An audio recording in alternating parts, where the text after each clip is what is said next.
So in last lecture we have seen what is cost accounting.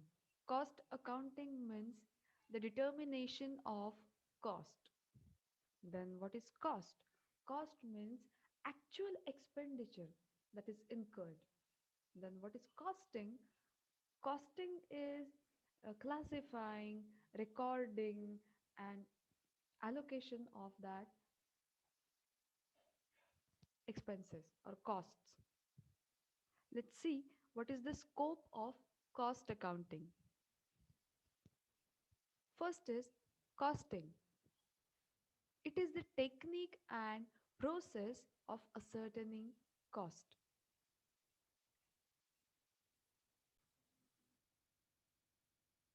So costing is basically it is a technique and the process of ascertaining cost. एखादी cost जी आहे ही ascertain करण्यासाठी ती determine करण्यासाठी costing ही technique जी आहे ही use केली जाते. Then next is cost accounting. It is the process of accounting for the cost which begins in with incurrence of cost and ends with the control of cost. So basically cost accounting मध्ये काय होतं? It is a process of accounting. जसं आपण फायनान्समध्ये बघितलं, फायनान्सचे वेगळ्या techniques असतात, वेगळे रूल्स असतात. तसेच कॉस्ट अकाउंटिंग ही सुद्धा एक प्रोसेस ऑफ अकाउंटिंग आहे. त्याचे सुद्धा डिफरंट रूल्स आहेत. And it begins with incurrence of cost and ends with control of cost.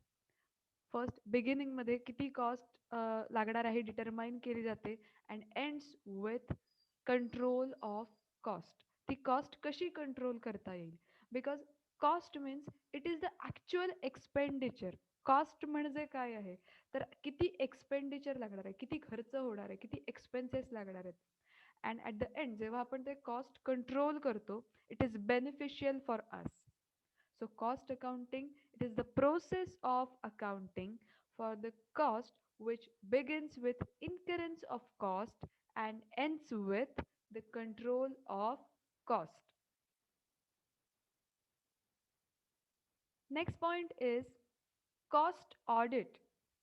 It involves verification of cost accounting records and examination of records. Basically audit म्हणजे काय? Audit means verification of accounts. ऑडिटमध्ये काय केलं जातं तर तुम्ही जेवढे books of accounts maintain केलेले आहेत हे व्हेरीफाय केले जातात, एक्झामिन केले जातात, चेक केले जातात थोडक्यात. So what is cost audit? Cost audit means it is the verification of cost accounting. मग कॉस्ट अकाउंटिंगमध्ये जे काही आपण बुक्स मेंटेन केलेत, जे रेकॉर्ड्स ठेवले आहेत हे व्हेरीफाय केले जातात. जो डेटा आहे हा एक्झामिन केला जातो. That is the cost audit.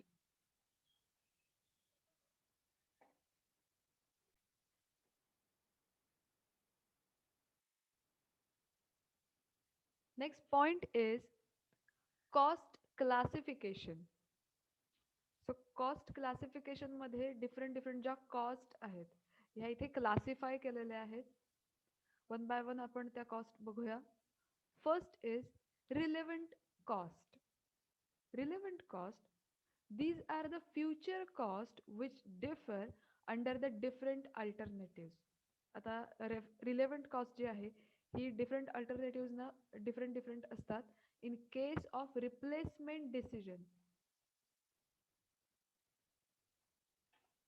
in case of replacement decision, cost of old machine are relevant cost. आता जेव्हा रिप्लेसमेंट डिसिजन घेतलं जाईल, रिप्लेसमेंट डिसिजन मीन्स एखादे जे मटेरियल, एखादं जे मशीन आहे, मॅन्युफॅक्चरिंग कंपनीजमध्ये डिफरंट मशिनरीज असतात आणि त्या मशिनरीज काही काळानंतर एक टाइम स्पॅन नंतर त्या डॅमेज होतात किंवा खराब होतात किंवा त्या त्यांचं जे वर्किंग कपॅसिटी आहे ती कमी होत जाते. मग अशा वेळेला आपण त्या मशिनरीजचं काय करतो? आपण रिप्लेस करतो दुसऱ्या नवीन मशीन्स आणून. So in case of replacement decision the cost of old machine is relevant cost. मग त्यावेळेला नवीन new machinery and old machinery या दोघांमध्ये जर आपण कंपॅरिझन केलं तर जे ओल्ड मशीन आहे the cost of old machine is relevant cost. मग त्या ओल्ड मशीनची जी काही कॉस्ट असेल that is the relevant cost. And it is different from different alternative. जसे अल्टरनेटिव्ह डिफरंट असतील त्याप्रमाणे ही कॉस्ट जी आहे ही चेंज होणार आहे, डिफरंट असणार आहे. आता प्रत्येक मशिनरीची कॉस्ट तर काही सेम नसणार. So these are the relevant cost. So in case of replacement decision, the cost of old machine is relevant cost. जेव्हा मशिनरीचं रिप्लेसमेंट करायची असेल, ओल्ड मशिनरीच्या जागी न्यू मशिनरी आपण बसवणार असू, तर तेव्हा जी ओल्ड मशीन आहे त्याची जेवढी काही कॉस्ट येईल, the cost of old machine is relevant cost. लक्षात येत आहे?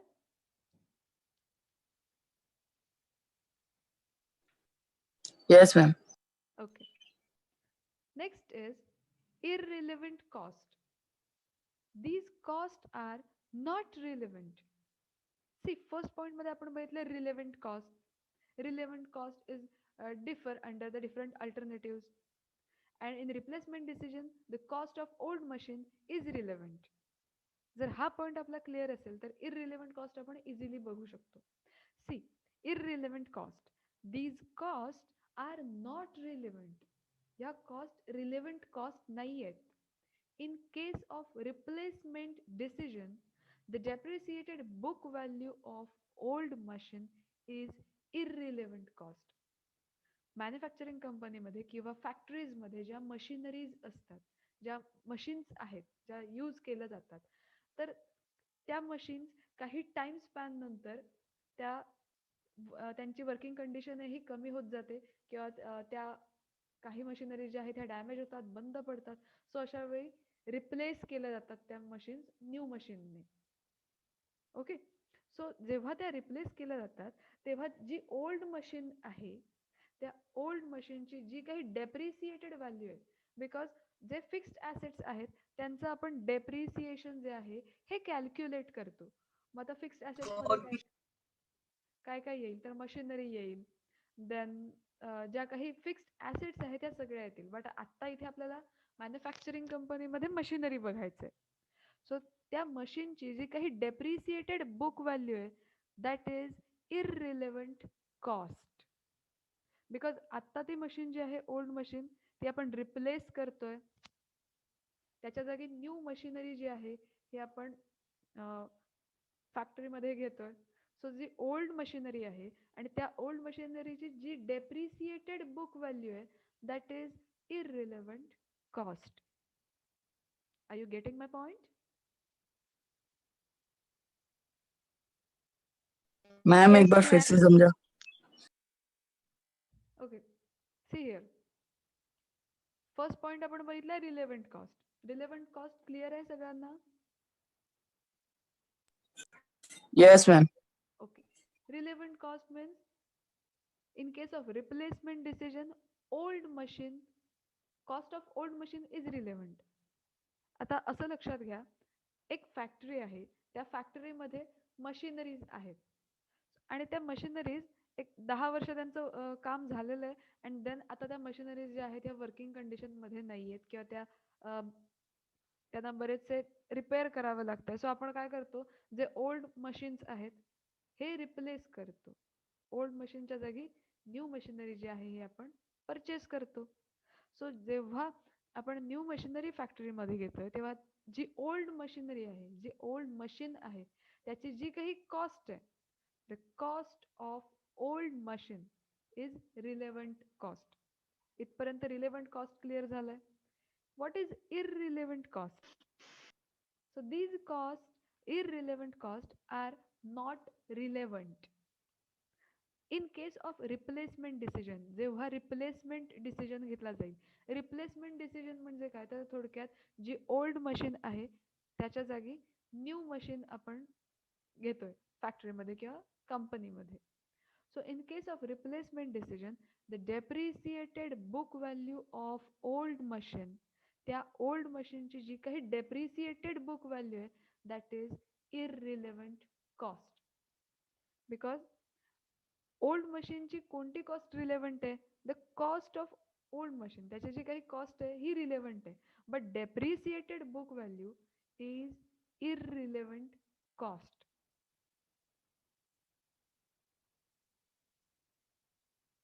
क्लिअर झालंय? Madam, yes. त्या व्हॅल्यूवर जेव्हा आपण डेप्रिसिएशन करतो आणि ते डेप्रिसिएशनची जी व्हॅल्यू येते ती इररिलेव्हंट असते ना? सी, आपल्याला इथे, हॅलो. हॅलो, आवाज येतोय माझा? हो. येस. ऐक, जेव्हा मशिनरी आपण चेंज करतोय, ओल्ड मशीनची फक्त कॉस्टच रिलेव्हंट आहे. डेप्रिसिएटेड बुक व्हॅल्यू इथे इररिलेव्हंट आहे, कारण आपण कॉस्टवर फक्त फोकस करतोय. बिकॉज कॉस्ट अकाउंटिंगमध्ये आपल्याला फक्त कॉस्ट याच्यावर फोकस करायचे, त्याची कॉस्ट किती असेल किंवा त्याची कॉस्ट आपल्याला किती इन्कर्ड करावी लागते. मग त्याचं depreciated book value, because depreciation किंवा डेप्रिसिएटेड बुक व्हॅल्यूज या आपण फायनान्समध्ये जास्त करून त्याच्यावर फोकस करतो की किती डेप्रिसिएशन होईल, किती पैसे द्यावे लागतील, किती काय होईल. डेप्रिसिएशन हे आपण फायनान्समध्ये जास्त करून तिथे कॅल्क्युलेशन पण आपल्याला असतात, प्लस आपल्याला ते तिथे इम्पॉर्टंट असतं. बट इथे डेप्रिसिएटेड बुक व्हॅल्यू ही तेवढीशी महत्त्वाची नाही आहे. त्या मशीनची कॉस्ट आपल्याला इम्पॉर्टंट आहे. बिकॉज आपण न्यू मशिनरी परचेस करतोय, ती मशिनरी परचेस केल्यावर आपल्याला किती पैसे द्यावे लागतात आणि त्या ओल्ड मशीनची कॉस्ट किती होती, that is important. So depreciated book value जी आहे ही इथे इररिलेव्हंट कॉस्ट आहे. लक्षात येतंय? Yes ma'am. Okay. Next point is sunk cost. These are historical cost. आता sunk cost यांना historical cost असंही म्हटलं जातं. It cannot be changed by later decision.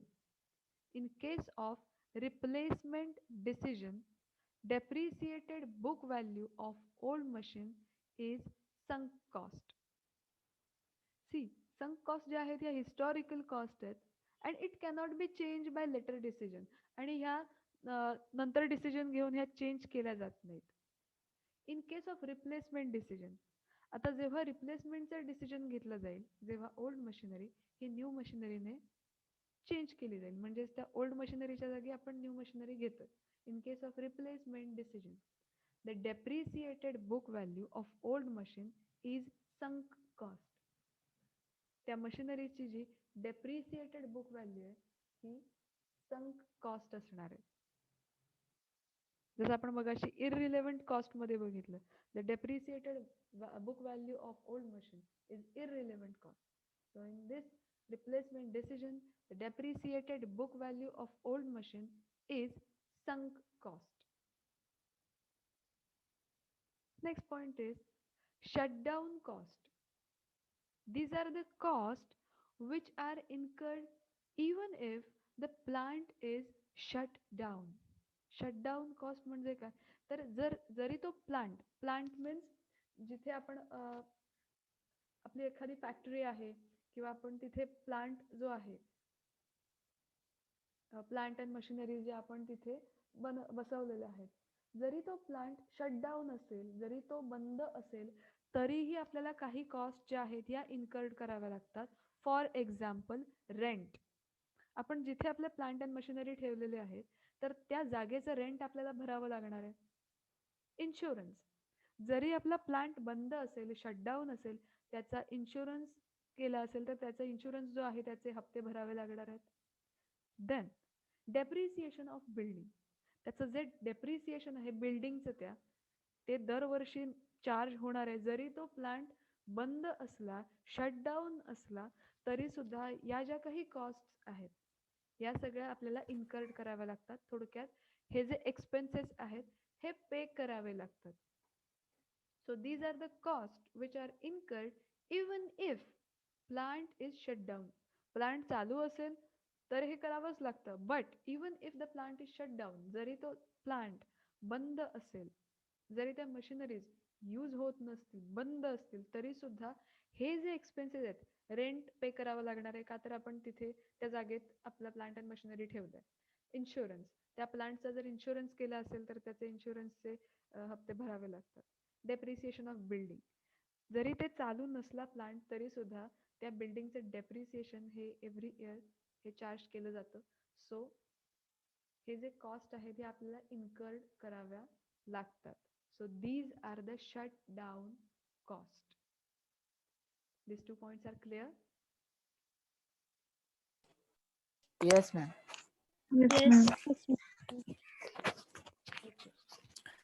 Ma'am electricity bill पण येईल ना त्यामध्ये?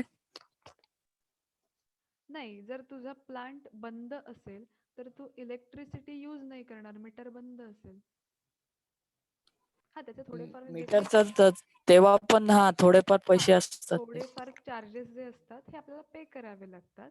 बट जर तिथे इलेक्ट्रिसिटी ऍक्च्युअल यूज झाली तर त्याचं जे काही इलेक्ट्रिसिटी बिल आहे ते व्यवस्थित मोठ्या प्रमाणात येतं. बट जर प्लांटच बंद असेल, इलेक्ट्रिसिटी यूज केली नसेल तर थोडेफार चार्जेस पे करावे लागतात. बट हे रेंट, इन्शुरन्स जे आहेत हे फिक्स आहेत, याचे पेमेंट आपल्याला करावंच लागतं. सो हे मोठे खर्च आहेत, सो इथे शटडाऊन कॉस्ट मध्ये ते इन्क्लूड केले. ओके. बिकॉज हे बघा, आता जर प्लांट आपण यूज नाही केलं आणि त्या जागेचं रेंट जे आहे सपोज काही 20,000, 30,000 50,000 जे काही असेल, जरी प्लांट तुम्ही त्या जागेत वर्किंग कंडिशन मध्ये असेल किंवा वर्किंग कंडिशन मध्ये नसेल तरी सुद्धा तुम्ही ज्या जागेमध्ये तो प्लांट ठेवलाय तर त्याचं जे रेंट आहे त्याची फुल अमाऊंट तुम्हाला पे करावी लागणार आहे. Okay. Yes ma'am. Okay. So the next point is out of pocket cost. These are the costs which involve cash outlay. Out of pocket cost. आता out of pocket cost या नावावरूनच, या टायटल वरून तुम्हाला लक्षात आलं असेल, आउट ऑफ पॉकेट कॉस्ट. इथे कॅश जे आहे, कॅश आउटले, कॅश बाहेर जाते, कॅश जास्त जाते, एक्सेस कॅश जे आहे ही आपल्याकडून जाते. This can be avoided or save. आता जर काही एक्स्ट्रा अमाऊंट आपल्याकडनं पे होत, आपल्याकडनं जास्त स्पेंड होत असेल तर आपण डेफिनेटली ती सेव्ह करण्याचा प्रयत्न करतो, अवॉइड करतो. सो तसंच इथे सुद्धा कॉस्ट अकाउंटिंग मध्ये सुद्धा आहे. कंपनीमध्ये जर काही असे एक्सपेन्सेस आहेत की जे खूप जास्त होत आहेत, एक्सेस होत आहेत, त्याची रिक्वायरमेंट तेवढी नाहीये किंवा ते एक्सपेन्सेस आपण सेव्ह करू, अवॉइड करू शकतोय. सो इथे आउट ऑफ पॉकेट कॉस्ट असं त्याने टायटल दिलेलं आहे. These can be avoided or save. हे जे कॉस्ट आहेत, हे जे एक्सपेन्सेस आहेत हे आपण अवॉइड करू शकतो किंवा ती जी काही आपली कॅश बाहेर जाते, कॅश आउटले होतोय, हा आपण सेव्ह करू शकतो. For example, wedges of worker and purchase of machine. आता वेजेस ऑफ वर्कर म्हटलं, वेजेसना वर्कर्सना वेजेस नाही का द्यायचे, तर असं नाही. आता इथे लक्षात घ्या, समजा फॅक्टरीमध्ये मला माझ्या फॅक्टरीमध्ये सपोज 70 लेबर्स आहेत, 70 वर्कर्स आहेत. ओके, 70 ठीक आहे. ऍक्च्युअल माझ्या कंपनीमध्ये किंवा माझ्या फॅक्टरीमध्ये मला 50 वर्कर्सची रिक्वायरमेंट आहे. ठीक आहे. ऑलरेडी माझ्याकडे किती आहेत, 70 वर्कर्स आहेत. बट माझी रिक्वायरमेंट किती आहे माझ्या फॅक्टरीसाठी, 50 वर्कर्सची माझी रिक्वायरमेंट आहे. सो मी काय करू शकेन की माझ्या फॅक्टरीमध्ये त्या 70 वर्कर्स पैकी मी जेवढी रिक्वायरमेंट आहे तेवढेच वर्कर्स मी अपॉइंट करेन. राईट. 50 वर्कर्स मी अपॉइंट करेन.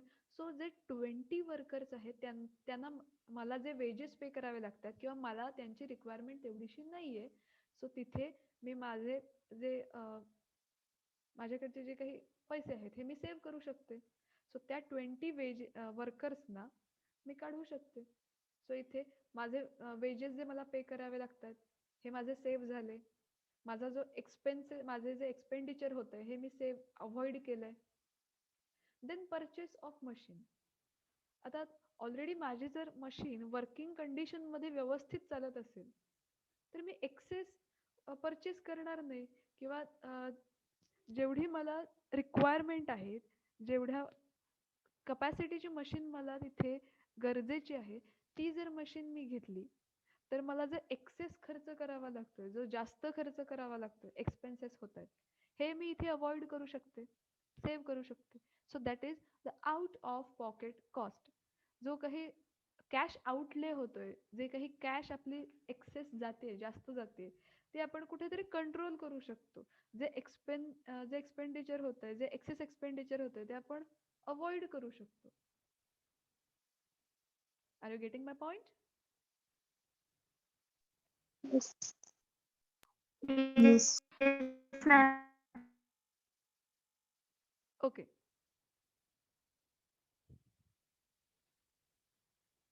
Next is imputed cost.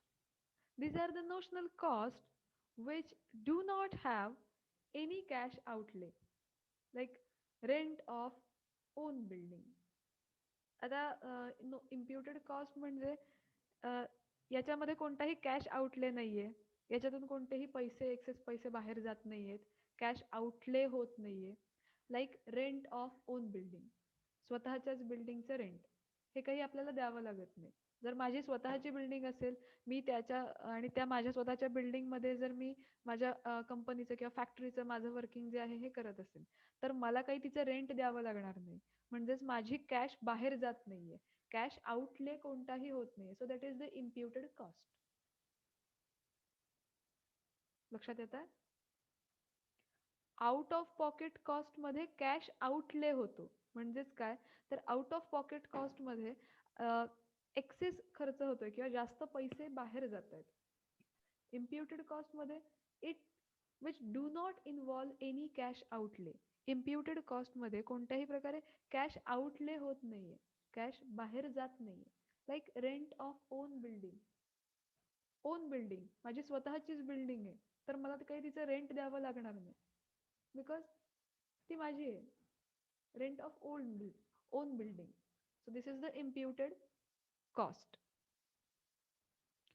So आपण इथपर्यंत काही कॉस्टचं जे क्लासिफिकेशन आहे हे बघितलंय. हे पॉइंट सगळ्यांना क्लिअर झालेत का? Yes. Yes, ma'am. ओके. पुढचे जे पॉइंट आहेत हे आपण कंटिन्यू करूया. Next point is differential cost. आता हे डिफरन्शियल कॉस्ट म्हणजे काय? It is the increase or decrease in total cost due to change in activity level.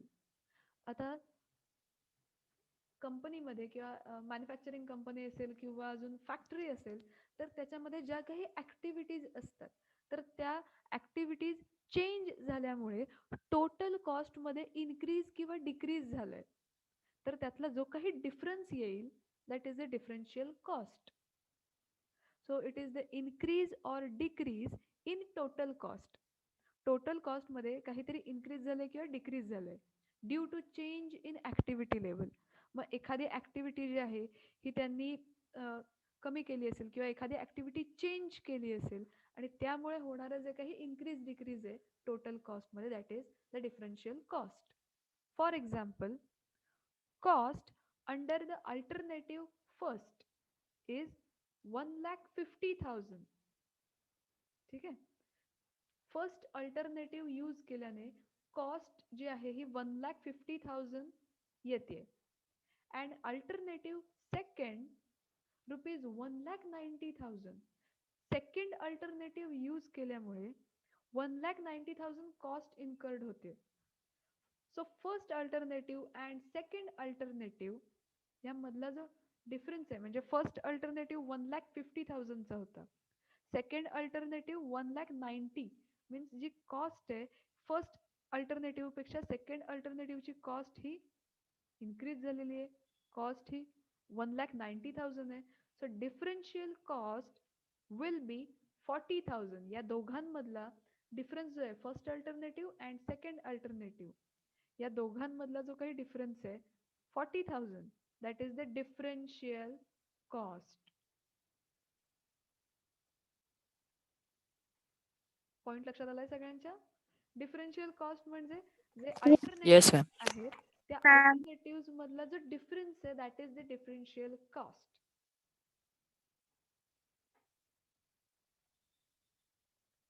Next point is marginal cost. It is the part of aggregate cost. Aggregate cost means सगळ्या cost ज्या आहेत त्यांचे aggregate value जी आहे so त्याचा part म्हणजे marginal cost आहे. So it is the part of aggregate cost which changes due to change in output by 1 unit. So marginal कॉस्टमध्ये काय होतं तर आउटपुट जे आहे हे चेंज झाल्यामुळे due to changes in due to change in output aggregate कॉस्टमध्ये जे काही चेंजेस होत आहेत ते आउटपुटमध्ये चेंज झाल्यामुळे होत आहेत. सो इथे direct material rupees 1500, direct labour 1000, direct expenses 500 and variable overhead 800, and the marginal cost will be the total of all these things like direct material, direct labor, direct expenses, then variable overheads.